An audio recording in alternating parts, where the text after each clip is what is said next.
That's what I felt when I went to the Moody Gardens. I was telling my grandmother this story today. I'm from the Midwest, so anytime I told her I read labels in Texas. Like I read all the buildings, any name that's on it, I research it. Because what I found is like if you research the name, it'll tell you the history of that person, and that person will tell you a little bit about the culture of the area. So one example of that, I was looking to buy a house and the neighborhood was called the Pecan Plantation.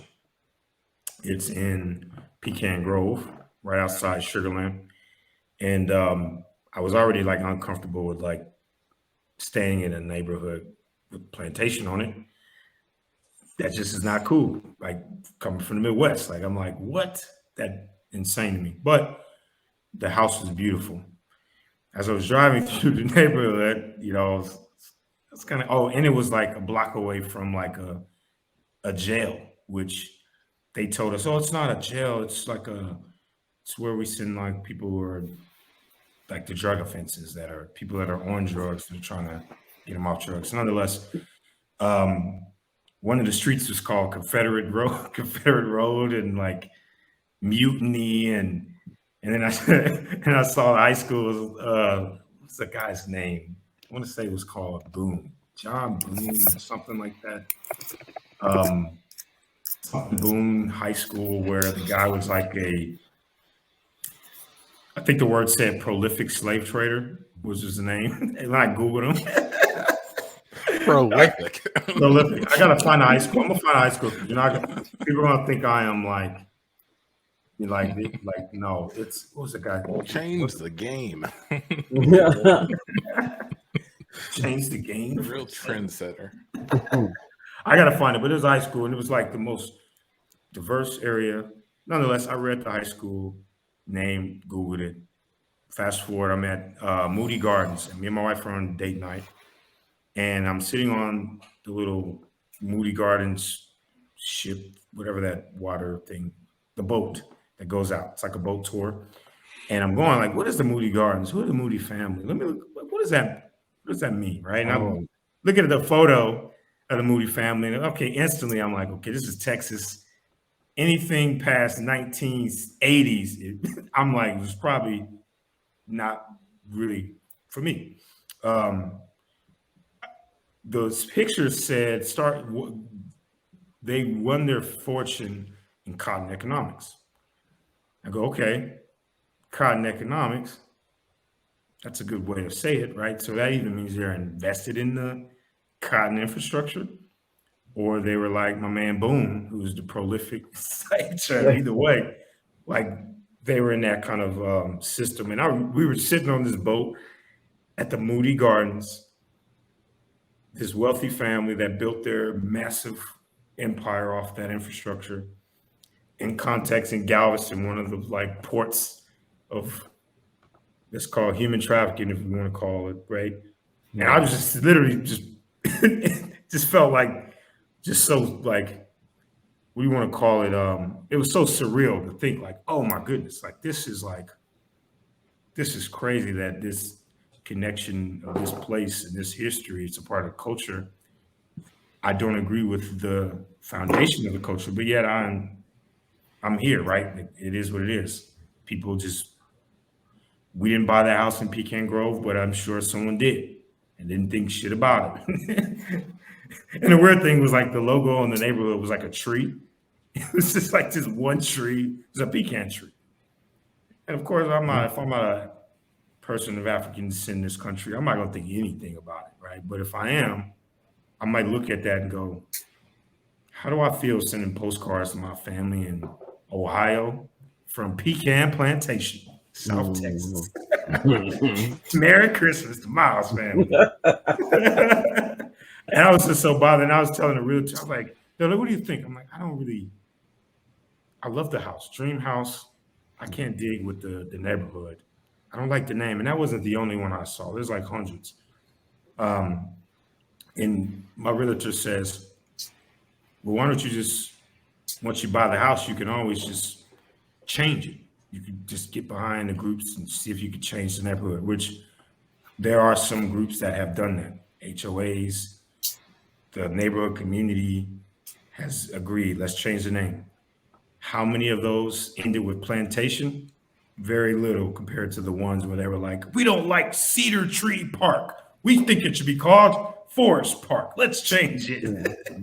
Pecan Plantation was not going to get changed because I was going to go tell all those old white people in that neighborhood, hey, because I moved in here, I don't like the name. They're going to say, go fuck yourself. You shouldn't have moved here. That's what they're going to say. Right. So I told her that, and we ended up moving where we stay now, which I heard is not far from the Klan. So you got to live in Texas somehow. Somehow. But cotton economics, man. Cotton economics. It's real. It's like saying rap economics. It's nicely euphemistic. Very. Yeah. No, urban music economics. And you're like, who? Urban music. Oh, he's a rapper. Yeah. Made money. He's a rapper. Yeah. Rebranding. What is your field? Rebranding. I made my money in urban economics. Yeah, no. Listen, on the subject of rebranding and talking about things, I'm gonna jump in here with my little segment. I'm committed each week to supporting an underdog, and one of our favorite underdogs as a troupe has been Long John Silver's, just for no other reason other than the fact that they exist. And they still exist when so many have fallen. So many restaurant chains, so many stores have gone the way of who knows what. But because none of us really eat there, and we really couldn't point to many people who do. Well, like, how do they stay alive? How do they stay in existence? So what I've done is I follow Long John Silver's on Twitter, and they only have like about 35,000 followers, and that's pretty low for fast food. You may not eat there, but I would encourage you, just follow them. I mean, just because I think they need it, just for no other reason. And I'm sure there are other causes that I could choose and pick and support, and I get you. And maybe I'll move up to those, but this one is just a favorite of the group, I think, just to talk about. And when I realized how much help they needed, then I became committed. So let me get to one of these, get to the Long John's page. Unfortunately, most of their tweets and replies are people complaining about the service.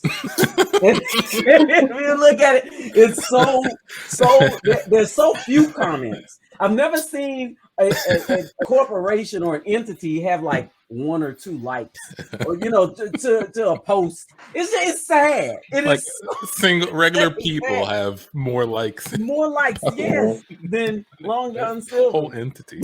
This is my favorite. Just 4 days ago, we just got home from getting takeout at store number. I'm not going to mention the store number.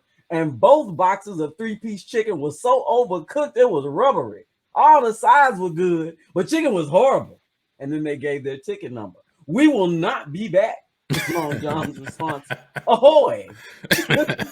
We're sorry we missed the mark. Could you send us a private message about your experience and your email or phone number so we can have someone reach out to you regarding this? Nobody liked their response. And then it was I wanted to get one where the language was just a little different. Which one was this? There was one. I've complained about this food I received, and it was a complete mess. Serving undercooked food is not okay. Ahoy, Bree. We're sorry you had this experience. Please send us a private message. So I'm just wondering why ahoy is the language that they choose to use to address the disgruntled patrons, and I think they probably need a new brand. I think I've been trying to come up with some ideas for them. So I think they should get sassier as opposed to being, this old, piratey. Get a little sassy, like the real fish of Long John Silver's. They can have like different characters, different fish, like the hush puppies, and like all these things just sit around and and the catchphrase would be like, "Don't get fish slapped." Like, like they argue with each other. Don't get fish slapped. And if Long Johns, if you watch this, you can have that. I mean, I want you to succeed, so I'm not even. Oh my God. Yeah, so it's so sad. But I mean, I think there's room for growth and improvement, and I'm committed. So each week I'm just going to be, bringing up new information that Long John posts if they do. And, we'll go from there. And if you have your own Long John Silver story, you can share it, and maybe I'll respond for you and see if they can, give you a little help, matey. You don't think, when they do ahoy at the beginning of a message, it doesn't diffuse the situation a little bit, calm everything down? You can't be mad if somebody says ahoy to you. I love it. I was gonna say, to me, that's like one of the freshest comebacks. If you're like, man, your food is terrible. Ahoy, mate. It's kind of like, hold up, mate. Hold up. Calm everything down a little bit. Calm down a little bit. Let us calm the natural seas of your emotions right now. We cut to Tandi getting off stage.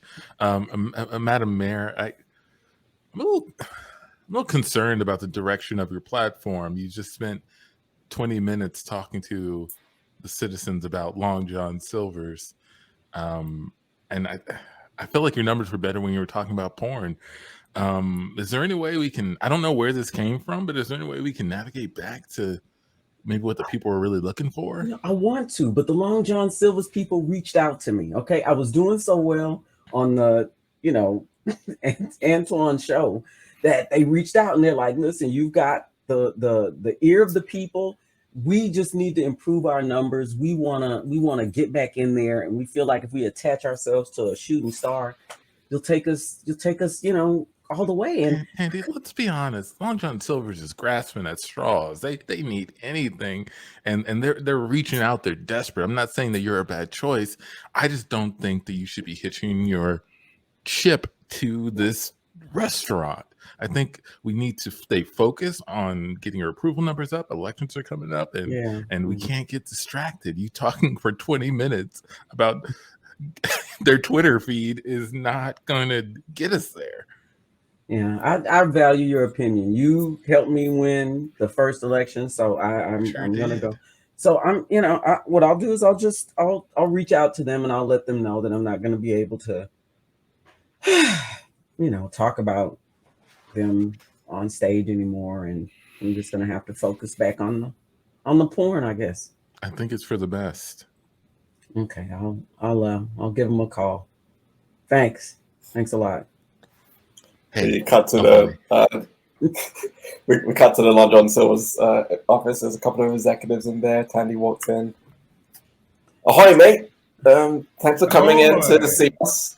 Y'all get me with that every time. I can't stay mad. I can't be sad. I have to smile when you hit me with that ahoy. Oh my God. Yeah, we heard that you're thinking of walking the plank and leaving leaving our arrangement behind. So we wanted to sit down and have a quick chat. So thanks. Yeah, I didn't want you to hear about it on the Porn Pod show.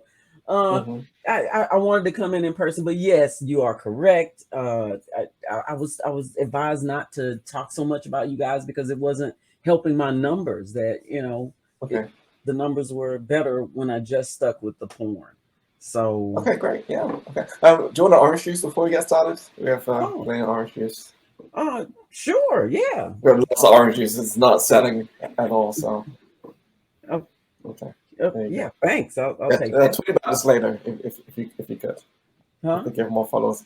Can you tweet about the orange juice later if it's just. Yeah, I got some really great orange juice from Long John Silver's. I will. I'll tweet about it. Perfect. Wonderful. Anyway, yeah, you know what? We're And as she takes a sip, something doesn't quite taste right with the orange juice. It's like sour or something. What? You okay? Yeah, orange juice doesn't taste like regular orange juice.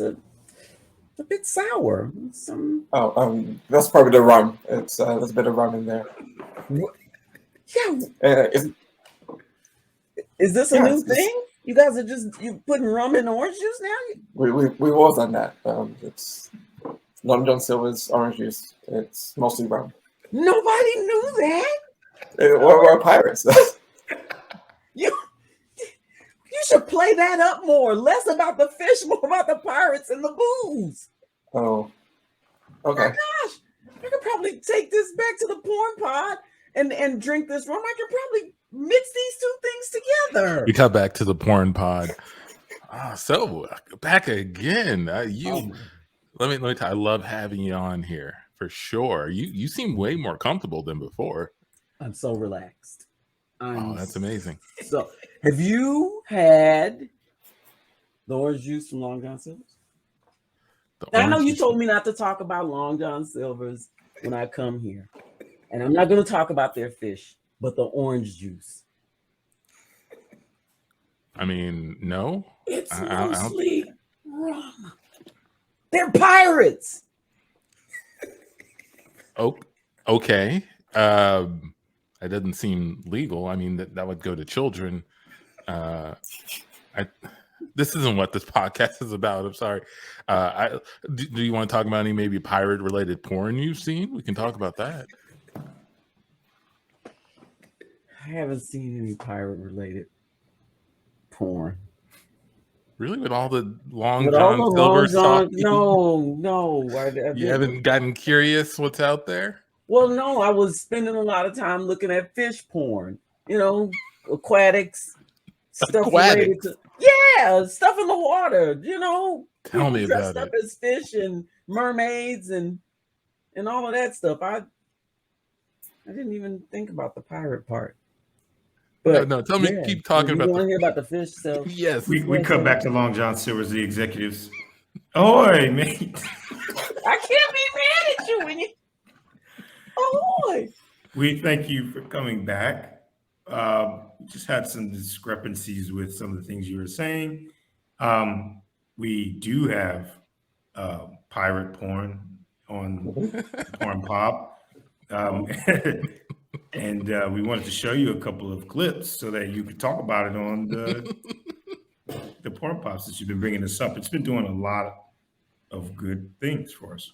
Okay, we're gonna watch these clips together. You're just gonna run them in here right now. Mm-hmm. Oh, yeah. Okay. I'm gonna need some more of your juice. And as I watch the clips, the lighting isn't good, and the angle is kind of off. Like there's always off center. You can't really see what's going on. Where is this being filmed? What's going on? Oh, that's restaurant number 178. And scene. And that is a Can't Tell Us Nothing show, everybody. Holy crap, we're gonna get out of here. Thank you so much for rocking with us. Thank you for hanging out. Don't shoot any porn scenes in Long John Silver's. Oh my gosh. Or shoot them. Maybe shoot them. Maybe we need to be maybe shoot them.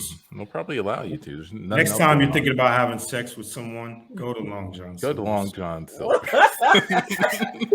You could totally have that Long. Yeah, you guys can have that one. Let's go get them some numbers. Let me that may be a great suggestion. But if you have a great suggestion, tune in 2 weeks. Actually, yes. We'll be streaming again and I don't even know what date that would be. The 19th. Come on back and hang with us again on the 19th. Shout out to Benita. Shout out to Trisha, Jukudu. Yeah, my cousin. Shout out to Marina. Thank you all for hopping in. Yeah, thank y'all. Really appreciate it. Y'all. It means a lot. It means, hey, we got some shows coming up. I don't know what you're doing. Shows. Yeah, hit the shows. Look, we back out in these streets. Plug the show. What show we got coming up? What show we got coming up, Tandi? Saturday night at Rec Room Arts downtown. Look on our Facebook page or Instagram. I think we've got some information there. You can pay at the door. I think there's an Eventbrite on Facebook, $12. And I think they have a bar. That's Saturday, 8 p.m. And then April, which one? 14th and the 21st. We have shows at Comedy Sports. Comedy Sports. Thank you. I blanked at Comedy Sports. Long John 8 p.m. Silver's. 8 p.m. Let me Let go us to Long know. John near you. Let us know if you would come to our show at Long John Silver's. We could get one. Yes, that's the goal. We should just be performing it inside. All right. Well, until then, for John, for Tandi, for Nietzsche, for myself, can't tell us nothing. So everybody, we are out.